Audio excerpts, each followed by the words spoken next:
এবং আমাকে এখানে কবর থেকে লাশ উত্তোলনের জন্য ম্যাজিস্ট্রেসির দায়িত্ব দেওয়া হয়েছে। বিজ্ঞ সিনিয়র জুডিশিয়াল ম্যাজিস্ট্রেট আদালত থেকে আমি এই আদেশ পেয়েছি।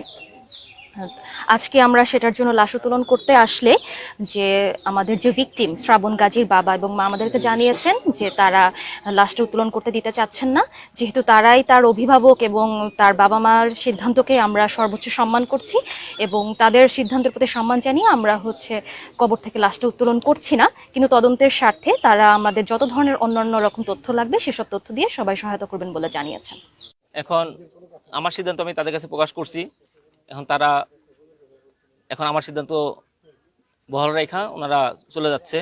আর আমার সিদ্ধান্ত ছিল যে আমি আমার ছেলের হাজার হাজার লাখ লাখ মানুষের সামনে সে শহীদ হয়েছে, এই ডকুমেন্ট আমাদের কাছে আছে এবং সবাই জানে, এলাকার সবাই জানে বা অত জাহাঙ্গীরনগর বিশ্ববিদ্যালয়ের ছাত্রছাত্রী সবাই জানে, এলাকাবাসী সবাই জানে। এখন যেহেতু সবার সামনে হয়েছে, এখানে আর উত্তোলন করার জন্য আমরা এত পক্ষপাতিত্ব না। আর আরেকটা জিনিস হলো গিয়া, ছেলে যখন শহীদ হয়েছে তখন তার সঙ্গে সঙ্গে আমরা বাপ মাও শহীদ হয়ে গেছি। এখন দ্বিতীয়বার তার লাশ উঠে আবার দ্বিতীয়বার শহীদ হওয়ার জন্য আমরা ইচ্ছা জ্ঞাপন করছি না।